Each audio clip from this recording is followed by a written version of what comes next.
नमस्ते। तो अगर आपका भी सपना है हरियाणा में फॉरेस्टर बनने का, तो ये समझिए कि आप बिल्कुल सही जगह पर हैं। आज हम एचएसएस की भर्ती प्रक्रिया को शुरू से लेकर आखिर तक हर एक पहलू को समझेंगे। तो सबसे पहले बात करते हैं मौके की। देखिए, कुल 779 पद हैं। ये कोई छोटा मोटा नंबर नहीं है, ये एक बहुत बड़ा अवसर है। और जब इतनी सारी वैकेंसी हो, तो सीधी सी बात है, एक अच्छी सोची समझी स्ट्रैटेजी तो बनानी ही पड़ेगी। तो आज हम किन किन चीज़ों पर बात करेंगे। हम शुरुआत करेंगे कि ये फॉरेस्टर बनने का मौका क्या है। फिर देखेंगे कि सिलेक्शन प्रोसेस के 3 चरण कौन से हैं, लिखित परीक्षा को कैसे क्रैक करना है, फिजिकल स्टैंडर्ड्स क्या हैं, और हाँ, हरियाणा का ज्ञान आपको कैसे फायदा पहुंचा सकता है। मतलब सफलता का पूरा रोड मैप आज हम तैयार करेंगे। ठीक है, तो चलिए शुरू करते हैं एकदम पहले स्टेप से। मतलब कौन कौन इस फॉरेस्टर की भूमिका के लिए अप्लाई कर सकता है, क्या है इसके बेसिक एलिजिबिलिटी क्राइटेरिया। तो देखिए, यहां पर जो बेसिक जरूरतें हैं वो साफ हैं। आपको 10+2 पास होना चाहिए। साथ ही मैट्रिक या उसके बाद हिंदी या संस्कृत एक सब्जेक्ट के तौर पर पढ़ा होना जरूरी है। एज लिमिट की बात करें तो ये 18 से 42 साल है, 1 जनवरी 2026 तक। और सबसे अच्छी बात क्या है जानते हैं? कोई एप्लीकेशन फीस नहीं है, मतलब हर कोई इसके लिए अप्लाई कर सकता है। ओके, तो एलिजिबिलिटी तो समझ आ गई। अब बात करते हैं उस 3 चरणीय चुनौती की, यानी कि सिलेक्शन प्रोसेस की। ये एक मल्टी स्टेज मामला है, तो चलिए इसको स्टेप बाय स्टेप समझते हैं। तो ये जो पूरी सिलेक्शन की जर्नी है ना, इसके 4 मुख्य पड़ाव हैं। सबसे पहले तो सीईटी यानी कॉमन एलिजिबिलिटी टेस्ट के स्कोर के आधार पर शॉर्ट लिस्टिंग होगी। फिर आता है सबसे बड़ा पड़ाव यानी लिखित परीक्षा, मेंस एग्जाम। इसके बाद होता है फिजिकल टेस्ट, मतलब आपका पीएमटी और पीईटी। और फिर आखिर में डॉक्यूमेंट और मेडिकल वेरिफिकेशन। तो समझिए कि हर एक स्टेप एक फिल्टर की तरह काम करता है, जो आपको अगले लेवल पर ले जाता है। चलिए अब आते हैं सिलेक्शन प्रोसेस के सबसे जरूरी हिस्से पर, लिखित परीक्षा। असली खेल तो यहीं पर है। आपकी एकेडमिक तैयारी की असली परीक्षा यहीं होगी। अब जरा स्क्रीन पर ध्यान दीजिए। ये जो मार्क्स का बंटवारा है ना, इसे समझना बहुत बहुत जरूरी है। देखिए, 70% वेटेज सिर्फ सब्जेक्ट से जुड़े सवालों का है। मतलब सीधा सीधा इशारा है कि आपको अपनी तैयारी का सबसे ज्यादा फोकस कहाँ रखना है। अगर क्वांटिटेटिव एप्टीट्यूड की बात करें तो ये कुछ बहुत जरूरी टॉपिक्स हैं। नंबर सिस्टम हो, अरिथमेटिक ऑपरेशंस हो, या फिर मेंसुरेशन, अलजेब्रा, ट्रिग्नोमेट्री, इन सब पर आपको अच्छी पकड़ बनानी होगी।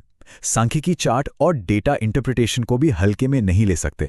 अब आते हैं रीजनिंग पर। यहां आपके लॉजिकल और एनालिटिकल स्किल्स की परीक्षा होगी।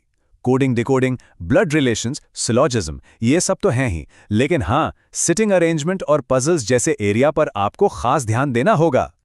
और ये देखिए, ये हैं एनवायरमेंटल स्टडीज के सबसे अहम टॉपिक्स। ये सीधे सीधे एक फॉरेस्टर के काम से जुड़े हैं। याद है वो 70% वाला हिस्सा? उसका एक बहुत बड़ा पोर्शन यहीं से आने वाला है। तो इन टॉपिक्स को आप बिल्कुल भी नजरअंदाज नहीं कर सकते। ठीक है, तो रिटन एग्जाम की बात हो गई।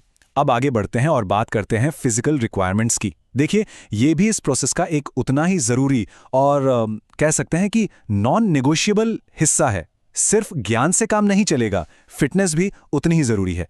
पुरुष उम्मीदवारों के लिए जो स्टैंडर्ड्स हैं वो एकदम साफ हैं।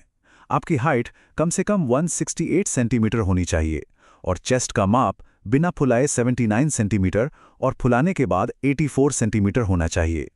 अब बात करते हैं असली स्टैमिना टेस्ट की, यानी पीईटी की।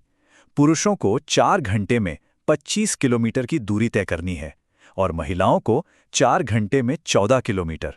ये वाकई में आपकी शारीरिक सहन शक्ति की एक बहुत बड़ी परीक्षा है। ओके, अब एक स्मार्ट टिप की बात करते हैं, एक स्ट्रेटेजिक एडवांटेज। क्या आप जानते हैं कि फॉरेस्टर एग्जाम और हरियाणा सीईटी के सिलेबस में काफ़ी कुछ कॉमन है? अगर आप इस ओवरलैप को समझ गए तो आपकी तैयारी और भी स्मार्ट हो जाएगी। ये देखिए, जनरल अवेयरनेस के टॉपिक्स में कितना ज़्यादा ओवरलैप है।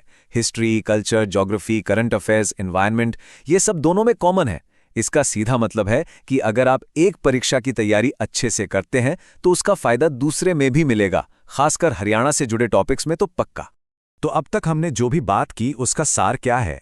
सबसे जरूरी बात यह है कि इन सभी चीजों को मिलाकर एक सॉलिड तैयारी का प्लान बनाया जाए। सफलता के लिए आपको एक होलिस्टिक अप्रोच, मतलब एक ओवरऑल दृष्टिकोण अपनाना होगा। तो आखिर में 3 सबसे जरूरी बातें जो आपको याद रखनी हैं। पहली, अपना 70% फोकस सब्जेक्ट रिलेटेड सिलेबस पर रखिए, खासकर एनवायरमेंटल स्टडीज पर। दूसरी, फिजिकल टेस्ट को हल्के में मत लीजिए, उसके लिए लगातार ट्रेनिंग बहुत जरूरी है। और तीसरी, हरियाणा जीके पर अपनी पकड़ मजबूत कीजिए। बस यही है आपकी सफलता की चाबी।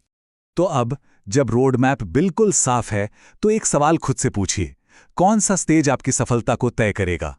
क्या वो आपकी लिखित परीक्षा की तैयारी होगी, या आपके फिजिकल एंड्योरेंस, या फिर हरियाणा का वो खास ज्ञान जो आपको भीड़ से अलग करेगा? सोचिएगा जरूर, क्योंकि आपकी तैयारी आज से ही शुरू होती है।